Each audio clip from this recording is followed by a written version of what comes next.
So the transcendental embodiment approach is based on something that we call the art of allowing.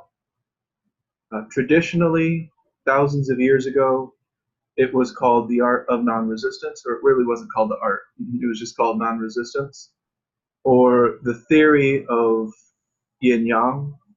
The theory, yin yang theory has a lot to do with it.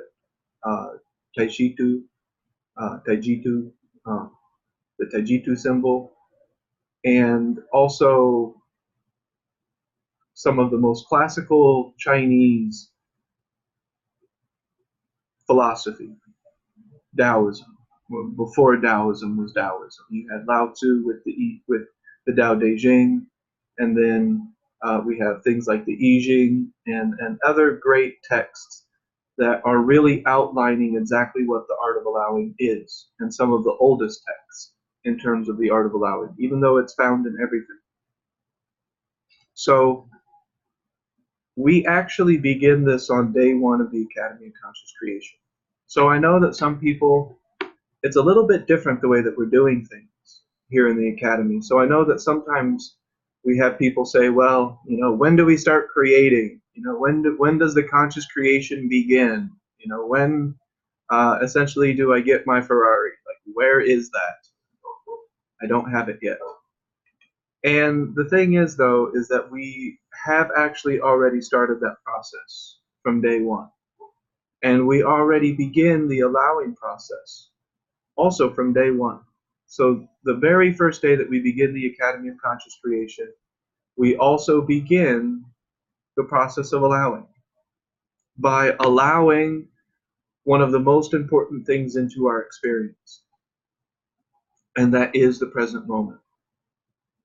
So there's nothing that we ever really have to do to become present. It only seems that way because we've spent so much time doing things that are the opposite or that are directly opposed to the art of allowing. So the very first thing that we start learning in the Academy, the very first thing that we start learning in the relaxment coaching and in the phases of change is how to allow the present moment. Allow the present moment to, because it's there already. So even if your mind is launched into the future or you are going over something in the past, the present moment is there. You are in it. You have never escaped it. It's inescapable in a manner of speaking. You can combine with it, and that's something different.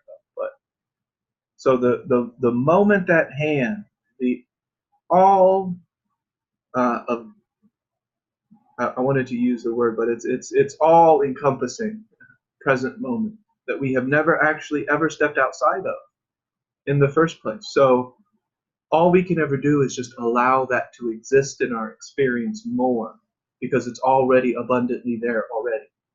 So we don't have to create it per se. We don't have to really do anything except for maybe not do some of the things that we have been doing that is essentially plugging us up. It is what is restricting the flow. So I don't like using the word cut off because it's not cut off, but it's definitely a restricted, irregular flow of energy. And we can see that play itself out in the world today. So the very first thing that we start allowing is the present moment with one of our favorite little mantras, here I am. When you say this, here I am, and we start to name things around us, we have just allowed the present moment to exist. We have just brought the present moment back to our experience and in our perception, and we have just allowed what was there already to come back into our field of perception so that we can connect to it. So although in the second phase of change, we really focus on allowing in terms of how do we use allowing and non-resistance in our life situation. And that's why it came immediately after Island of the Practical of phase one, because it's still kind of a part of the Island of the Practical. The way that we interact with our life situation, if we maintain this theory of allowing in our interaction, it will be the path with the least resistance, and it will be an evolutionary path that allows us to be more dynamic and free to move. So it begins from the very first day in the Academy of Conscious Creation. It's one of the very first things that we begin doing. We're just only kind of just now talking about it. We're just now starting to talk about in more of a systemized way, a systemized approach to what allowing really is. So the very first thing that we allow, and we'll talk about all of the other things that we want to allow as well, but it all begins with the active element of awareness and allowing the present moment to exist in your experience.